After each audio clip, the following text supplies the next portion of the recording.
نن را سره په خپرونه کې د پښتو ژبې ستوری زموږ مشر د پښتو ټولنې مشر ښاغلی شینواری بابرزی را سره مېلمه دی. نن مې ډېرې اوښکې توی کړې د دې خاورې په لمنه، له دې خاورې وطنه خلک ولې ځي وطنه، خلک ولې ځي وطنه. غږ را وکړه له پامیره، غږ را وکړه له پامیره، پامو بند امیره، پکتیکا او خوست ظاهره، د هلمند د سیند مسیره، له دې غره وکئ پښتنه، له دې سیند وکئ پښتنه. چې موږ شاعران خو ویو چې یاره موږ شتون شته دی نشته دی، ځکه دا شاعران په داسې ورکو ناپیدا ناپېژانده جزیرو باندې روان دي، نه پوهېږو چې دا لوټ ډګر چېرته دی. زړه مې خبرو پسې ځي او راځي لکه روانې اوبه نه ودرېږي، د لمر وروستی سلګۍ هم ما غوندې دي، د زنکدن په وخت په غره ودرېږي. او څوک د دې خاورې څښتن دی وطنداره، څوک د دې خاورې څښتن دی، څوک د دې خاورې څښتن دی وطنداره، د وطن جنګ په چا به تاوانېږي.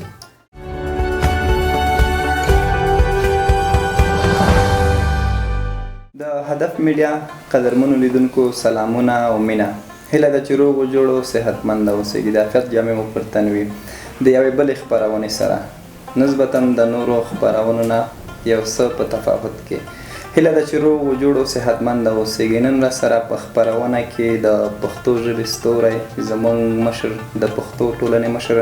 ښاغلی شینواری بابرزی را سره مېلمه دی. هیله ده چې خپرونه تر پایه پورې وګورئ. د بابرزي صاحب له شعرونو له غزلو هم خوند واخلئ. خوږې کیسې ورسره لرو، بلا کیسې ورسره لرو. پس له ډېرو وخته له ډېرو کوششونو زحمتونو نه بعد په دې وتوانېدلو چې بابرزی صاحب را سره په خپرونه کې مېلمه شي. بابرزی صاحب سلامونه، هر کله راشئ.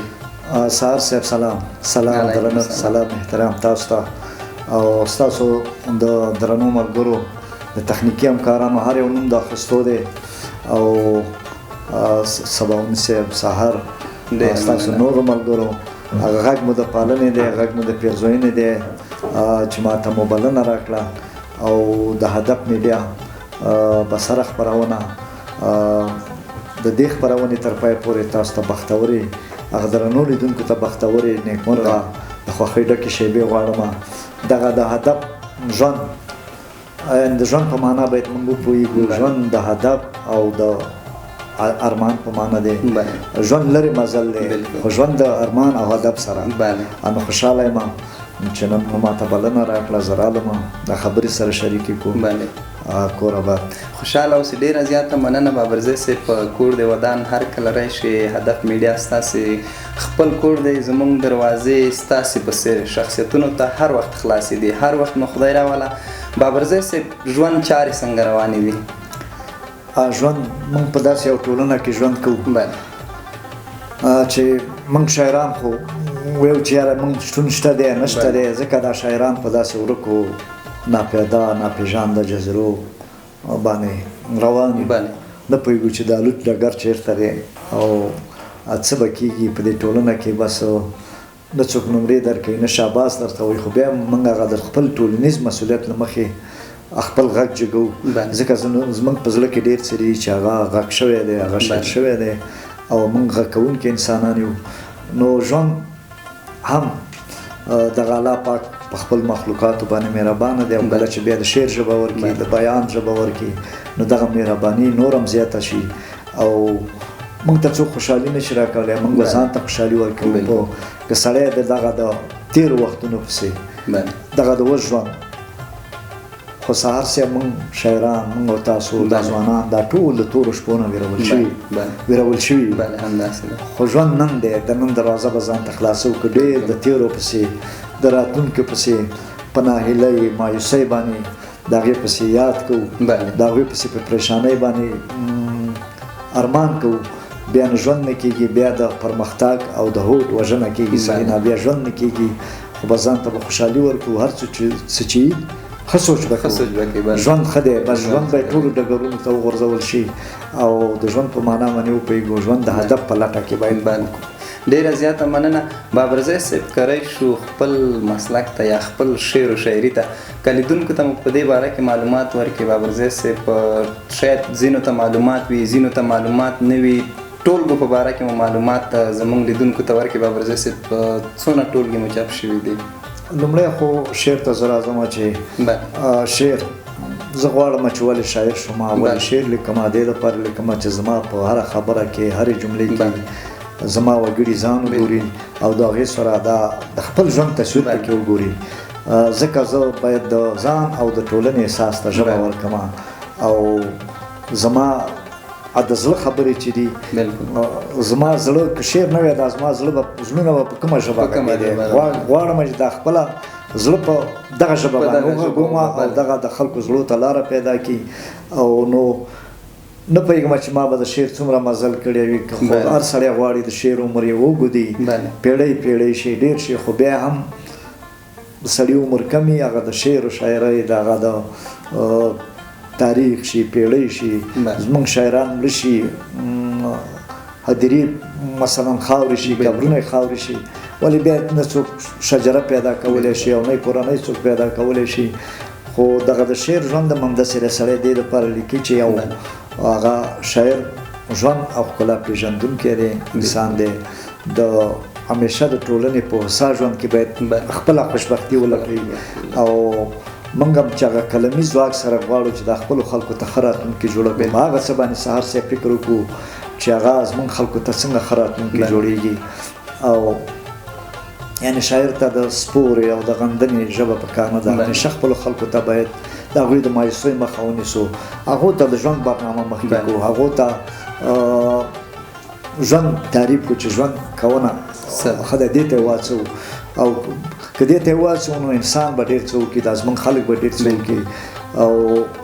ولسونه موږ خپلې ګیلې سره منو، ولې ولسونه چې دي بیا موږ ته د پاللو په تمه دي، باید هغه وپالو. نو شعري ټولګې خو په دا شعر و شاعرۍ کې هم داسې دی چې کله زه خوږ شوی یم، کله مې شعر خوږ شوی دی، کله زما نه شعر ډېر مشهور شوی دی، زه وروسته پاتې شوی یم. 4 شعري ټولګې دي او یوه نثري ټولګه ده، بخښنه غواړم، او 3 شعري ټولګې دي چې د خیمې سوري ته بوره ونه او د رنجو غرونه، دا نکریزو پاڼه چې دا نثري ټولګه ده. دا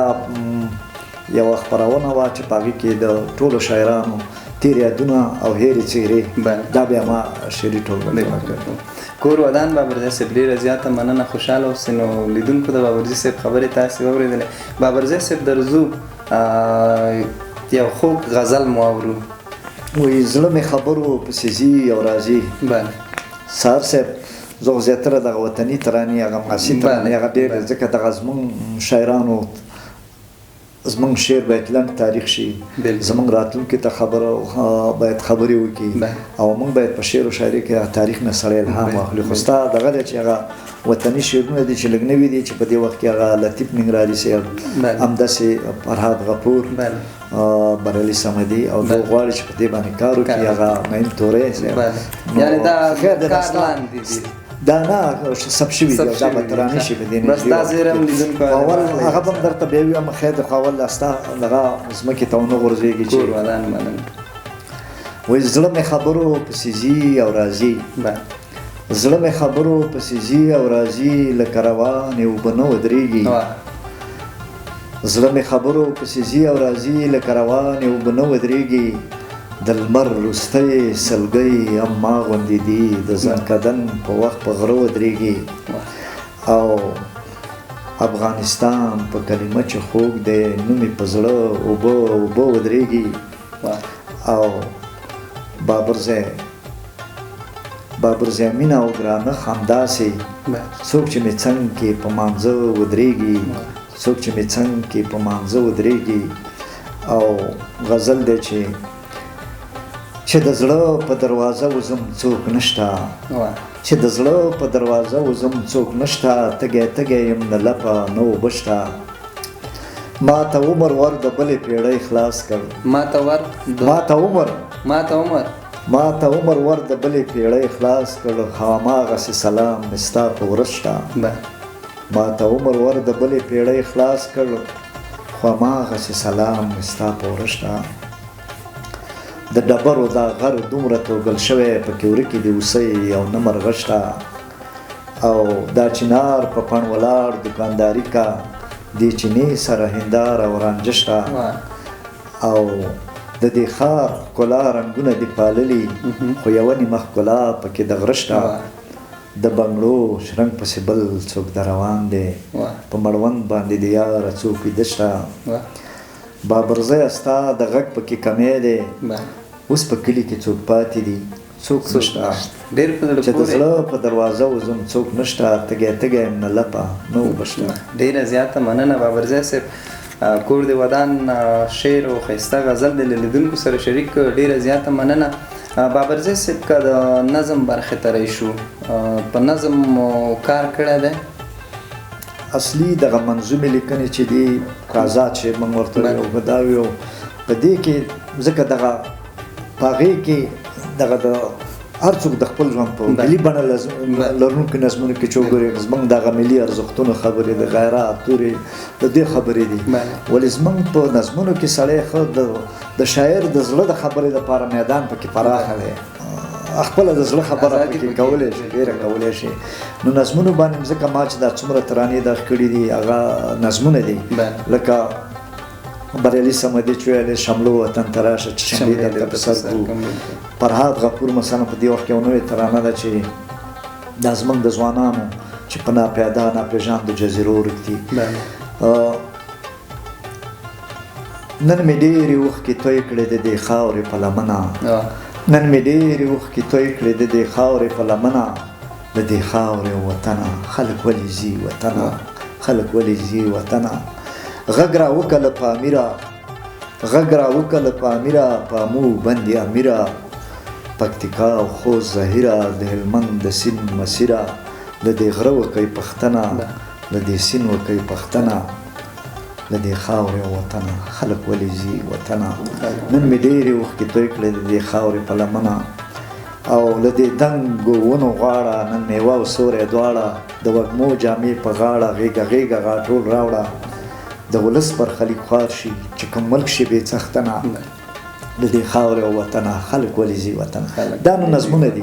نظمونه همدا رقم لطیف ننګرهاري لکه دا فرهاد غفور دا کړې سندره کړې لطیف ننګرهاري افغانستان د ورانولو نه دی دلته څوک هم د وژلو نه دی چېرته به ورا او جنازه تېرېږي وخت ماشې د کش کولو نه دی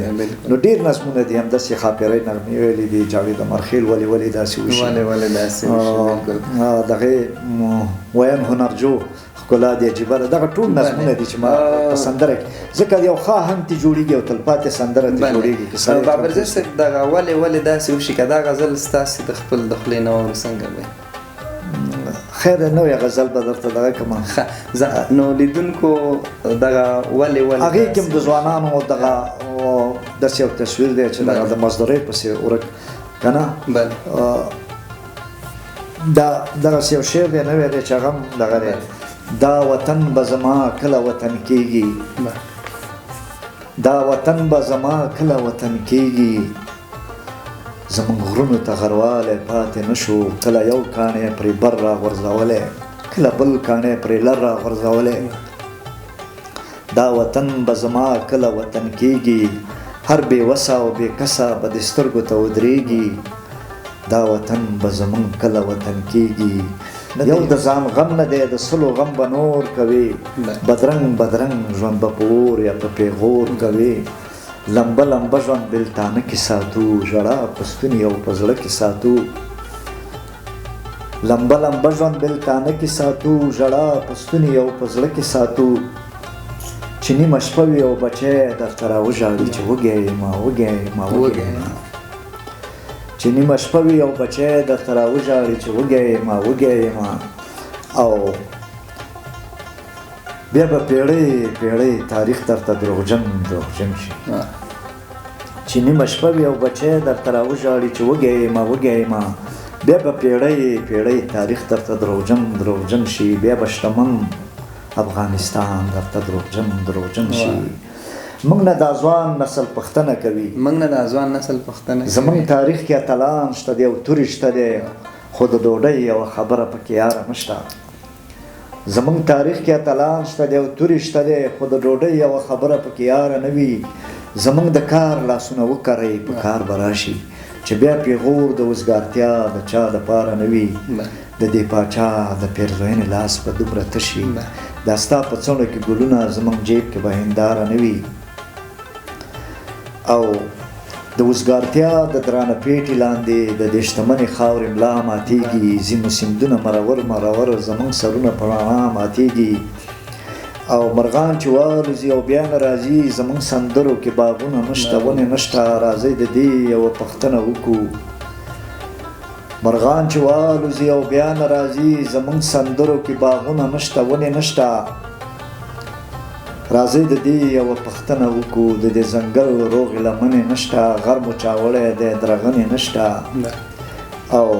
دغه دیکان چې کروندې نه ستړی ستړی راشي ماښام په خپل دسترخوان وږی ناست دی د سرکاري سړک په بله غاړه د کراچۍ په تخته پروت جوالي د سرکاري سړک په بله غاړه د کراچۍ په تخته پروت جوالي د مزدورۍ په تمه تمه حیران وږی ناست دی او موږ نه تنکۍ نسل پوښتنه کوي زموږ تاریخ کې اتلان شته دی او توري شته دی خو د ډوډۍ یوه خبره پکې یاره نه وي هغه په غبرګو امساګانو را روان ساتونکی له ژوند ناهیلی ګام په ګام لیدلی پرون د تورې او مېړانې سړی خو دا نن ولې زموږ له پام لیدلی او سهار صاحب بخښنه غواړم دغه دا لطیف ننګرهاري نوې یو کمپوز په دغه کې ستا اجازه وي بله اجازه د اجازه به ورځی صاحب مهرباني موږ د دې ولس د وچو شونډو ځواب نه لرو زور نور د جګړې انقلاب نه لرو دنګ دنګ پورته تلي یو او بیا رانړېدلي یو دنګ دنګ پورته تلي یو او بیا رانړېدلي یو ولې په وطن د ودرېدلو تعداد نه لرو موږ په دې نامداره خاوره دومره واړه شوي یو نور د ځمکې مخ باندې خپل نوم ته کتاب نه لرو او خود مو د سیندونو رڼاګانې پردی پالې شوې نور د ګاونډیانو د پیغور تاب نه لرو بیا ورځي پنجاب ته کابلی وسن پناه وروړي بیا ورځي پنجاب ته کابلی وسن پناه وروړي ولې دې ملالو ته میوند درغندان نه لرو او یو د خاورې نه شړو د بل پرې لاره یو د خاورې نه شړو د بل پرې لاره د وطن جنګ په چا به تاوانېږي یو د خاورې نه شړو د بل پرې لاره د افغان جنګ په چا به تاوانېږي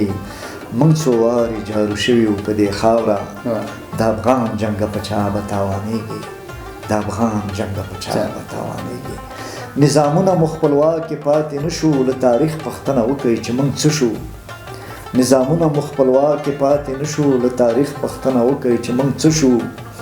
اروپا ته مو په لاره ځوانان مړه شو له تاریخ پوښتنه وکړئ چې موږ څه شو یو راغلی بل په منډه دی څو واره یو د خاورې نه شړو د بل پرې لاره د افغان جنګ په چا به تاوانېږي موږ څو وارې جارو شوي په دې خاوره د افغان جنګ په چا به تاوانېږي یوه ورځ به دا وګړي حساب غواړي د یوې پوښتنې ځواب غواړي دا وطن د ودرېدلو تاداب غواړي د یوې پوښتنې ځواب غواړي او څوک د دې خاورې څښتن دی وطنداره څوک د دې خاورې څښتن دی وطنداره د وطن جنګ په چا به تاوانېږي موږ څو وارې جارو شوي په دې خاوره پرې لاره د وطن جنګ په چا به تاوانېږي سهار صاحب پردی جنګ او پردی شر مو کور ته راشي پردی جنګ او پردی شر مو کور ته راشي په یو نوم او په بل نوم خاوره تالا شي جنګ کې یو نسل ختمیږي بل پیدا شي پردی جنګ او پردی شر مو کور ته راشي مزل پاتې دی د زوکړې نه تر داره د وطن جنګ په چا به تاوانېږي او اوس مې لوی افغانستان ته زړه غورځېږي دا وطن به زموږ کله وطن کېږي په نومونو او قومونو چې بیلیږي اوس مې لوی افغانستان ته زړه غورځېږي او بلتون نشته دی د بلخ او کندهاره د افغان جنګ په چا به تاوانېږي نه چا سوله دلته راوړه نه چا امن نړۍ هسې چغې وایي دنیا امن موږ د ځمکې په مخ ورک شو دنیا امن او بیا امن یو د خاورې نه شړو د بل پرې لاره د افغان جنګ په چا به تاوانېږي موږ څو وارې جارو شوي په دې خاوره د افغان جنګ په چا به تاوانېږي بس موږ خبرې باید کمې د شاعر خبرې هم دغه دي مشکل نشته د شاعر خبرې هم دا د شاعر د زړه درد دی واقعیت بیخي یو عجیبه صحنه وه بابرزی صاحب بالخصوص زما لپاره ډېر څه مو درنه واورېدله کور د ودان ډېره زیاته مننه بابرزی صاحب ځوانو شاعرانو ته څه پکار دی چې د شعر په برخه کې څه وکړي ځوان شاعران مننه خدای دې وکړي چې ما دپاره سپین سترګي رانشي تاسو ټول ځوانان اوسئ ستاسو د اورین تندي چې نن ګورم دا د هدف میډیا ما ته بله دنیا م راوبخله کار دی د زړه خبرې به سره کوو د زړه غږ به جګو سره چپ پاتې کېدل نه دي کار ناهیلي کېږو به نو مایوسۍ به نه کېږو کاشکې زموږ رهبرانو دا زموږ مشرانو دغسې یو مدیریت کړی وی دا حالات مدیریت کېده مدیریت کړي وی بس کله کله دغسې وشي نه سوله وشي او نه جنګ وشي او بس ولس ته تاوان ورسېږي ځکه موږ همیشه ماشه ولس ته نیول شوې ده او ولس بیچاره در په در شوی دی ناخوالو کې پاتې شوی دی نو ځوانان چې دي که سړی په خپله زمانه کې پاتې کېدل غواړي موږ ته خلک ارزښت راکوي موږ دغه ځوانان زموږ نه په دې باندې ډېر پیاوړي دي سهار صاحب تاسو پیاوړي یاستئ تاسو نامتو یاستئ لاسبر یاستئ ځکه تاسو د وخت وروستی هغه نوې خبرې تاسو سره دي ځکه دا شعر د بوډاتوب او ځوانۍ پورې ډېر تړلی نه دی نو سړی همیشه کولی شي د شعر سره اړیکه پرې کول هم نه دي پکار ځکه که بیا د خپل چاپېریال سره د خپل ځان سره د خپل کائنات سره اړیکه پرې کول دي خو ځوانان لکه مخکې چې ما وویل ځوانانو سره نوې خبرې دي ځکه ځوانان په داسې وخت کې راټوکېدلي دي بحراني حالتونه دي ځوانان ډېر د هغوی د مایوسۍ مخه باید ونیسو او ډېر څه باید وکړي چې وکړي ځکه د ځوانانو شعر چې دی نیټ ته داخل شوی دی تلویزیونونو ته داخل دی فیسبوک ته داخل دی دغه موبایل چې ورسره دی نو دوی ډېر پیاوړي دي خو شاعران او ځوانان چې دي همیشه دوی سره د وخت ارزښتونه نوې خبرې دي ځکه دغه د شعر که موږ زاړه شاعرانو شعرونه راواخلو په نوي چوکاټونو کې نو هغه ژوند ته ښکلا وربخي او دغه نوي چوکاټونه بیا هم پراخه کېږي په هغې باندې نو ځوانان همیشه باید ډېر د شعر هغه موضوع په انتخاب کې نږدې خواخوږي سره هغو باید هغه وخت زموږ فکر دنګ کېږي او شاعري ژوره کېږي چې سړی ژوره مطالعه ورسره ولري که ځوانان یې که نور د پاخه عمر شاعران دي خو کله چې سړی ژوره مطالعه ولري نو شعر فکر دنګېږي او شاعري ژوره کېږي ځکه ځوانان چې دي همیشه ځوانانو زموږ سیاست هم پاللی ادب هم پاللی هنر بیا د ځوانانو شتون زموږ د شاعرانو شتون دې لپاره که موږ غواړو چې زموږ ژبه او ادب غښتلی وي نو ځوانانو شتون پکې ضرور دی ځکه ځوانان داسې دي چې هغو په ادبي بنډارونو یو بل ته نږدې کېږي د هغوی ترمنځ هغه فاصلې سره کېږي سرچینې چې دي چې ادبي بنډارونه دي ناستې ډېرې شوي دي اوس نو ځوانان ښه دي په ښه حالت کې دي ځکه شعر نیټ ته کمپیوټر ته موبایل ته هر څه ته تلویزیونونو ته بس زورور شاعر هم هماغه شاعر دی چې هغه په تلویزیون یې شعر راځي په نیټ یې راځي بخښنه غواړم چې خبرې بخښنه کوم بابرزی صاحب د هدف میډیا قدرمنو لیدونکو د بابرزی صاحب د زړه درد د بابرزی صاحب د زړه خبرې هغه خبرې چې نه کېدلې د شعر په ژبه له تاسو سره بیان کړلې بابرزی صاحب کور مو ودان ډېره زیاته مننه قدمونه مو په سر سترګو په سر په لیمو باندې هر کله راشي خدای مو هر کله راوله خوشحاله شولو بابرزی صاحب چې در سره ومو لیدل د نږدې نه در سره کېنېستدلو یو څو دقیقې مو مجلس سره وکړو